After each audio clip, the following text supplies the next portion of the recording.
Ravadachi Aviator bawa Mina avuddemu omwasi avuddeyo nayogerako eri eggwanga teekako n'abawagizi be bonna wabula ekigambo kyasoose nakyo lwaki Abanayuganda mwerabira saagala mwerabire saagala mubuzaabuzibwe information egenda maaso tukijjukire nti Aviator ennaku zineno ebigambo ebibadde bimwogerwako bibadde bya busagwa nnyo nga bikanga bimalamu amaanyi biteekawo n'obukyayi era abadde asirise naye agambye nedda kambere ko kyenjogera naye asoose ne question yemu lwaki Abanayuganda mwerabira mangu tugendako mu katambika Aviator wabula nga tetunaba kubanga tugendako mu katambike nga ina byayogera abadde mukonyorwa nnyo beera nga osubscribinga oteekeko ne notification bell gikwatemu buli video gye tunateeka kuno egenda kubange kutuukako bulungi nnyo gwe subscribinga okwate ku notification bell commentinga wansi teekako erinnya lyo ne wajjosinzira okubanga olaba nja kubanga insoma mu message zo jeruddako eyo mbere nga inkutumirako katugende ku mukatambika Aviator wabula nga atera saagala mukyerabire nti nze ali mu video amanya yenze Shila Addictor nekumirako katugende ku mukatambika tono nnyo tugenda kudda tukaweke endowooza yaffe mbalamusizaako basebo ne bannyabo mwebaleje mutuusaako engalo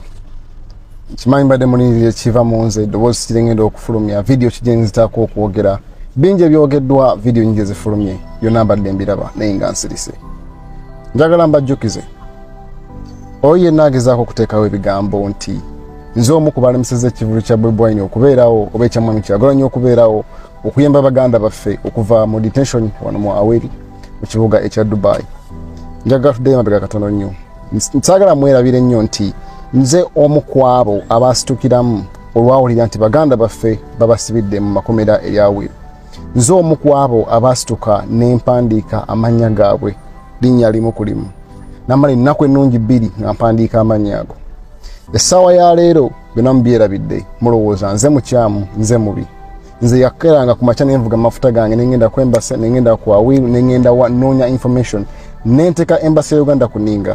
okulaba nti abaana bano bafuna travel documents essaawa eno nze alemeseza abaana abo okudda ewaka njagala weekube mutima olowooze kituufu kye bayogedde abasinga boogera ebintu bino okuba nti baagala fuuka relevant wako relevant ku internet basigale nga boogerwako naye nga tebalina information ntuufu njagala mujjukire nti essaawa ya leero abaana abo beetaaga just ticket okudda ewaka bwetuddamu kwogera obwogezi ebigambo bigenda kuba bingi naye nga ebikolwa bitono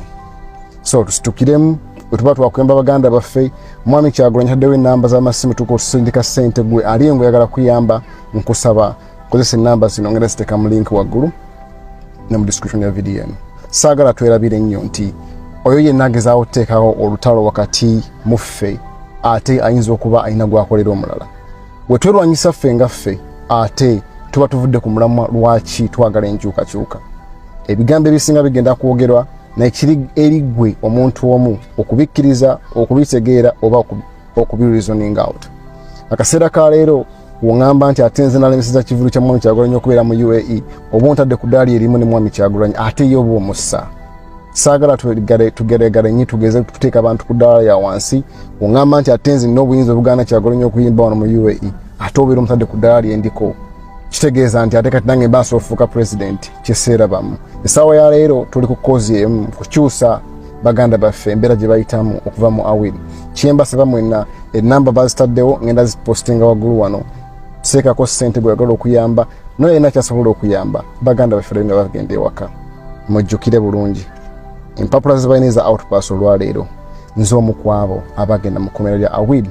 okumala ennaku ennungi bbiri nga mpandiika amannya gaabwe nabo basobola okujulira bennyini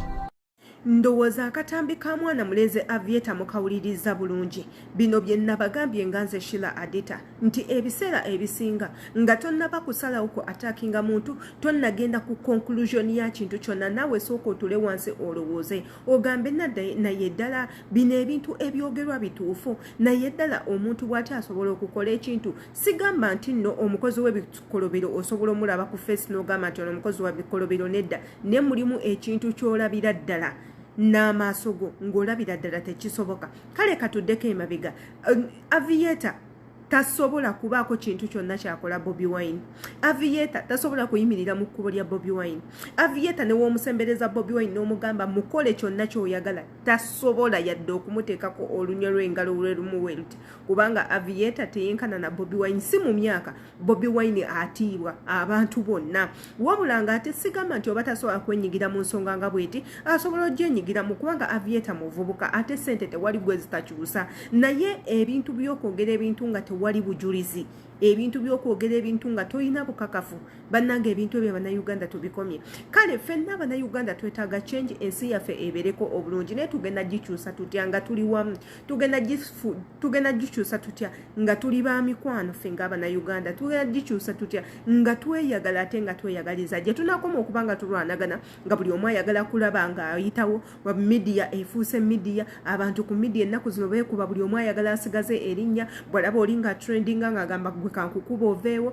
walaba kino nga kigenda maaso ng'akugjawo naye nga bwe nabagambye mu vidiyo yange esooka ekiri ku mitwe gy'Abannayuganda y'emmotoka Aviator gye yagulidde mukazi we. Aviator yabategeeza n'abagamba nze omuntu eyasookera ddala okuwandiika amannya g'Abannayuganda mwenna ebintu bya deportation we byaliwo ne mpandiika amannya gammwe wansi ne mbasaba amanamba g'abasimu ne nkubira abazadde bammwe ne nkuba omulanga mbatadde ku mapeegi gange gonna nsabye obuyambi ne Bobi Wine yennyinnyini ne mutuukirira essaawa zino lwaki mbanvaayo ate mbere nga nkonjera immwe Bannayuganda bannange okudda ewaka mba ngenze wala bannange mulekerawo okuwuliriza ebigambo ate nange ndi muntu mulekerawo okunjajinga kyekiri kye nabagambye nti ebiseera ebisinga oyinza okukola ekintu ng'olowooza olumya Adita naye jjukira waliyo abantu emabega abakkiririza mu Adita abaagala Adita abafamile membaze mikwano gye abo bonna abantu ogenda kubanga obakosezza abazadde ogenda kuba obakosezza ensonga ya Aviator nzinange yannumye ng'omuntu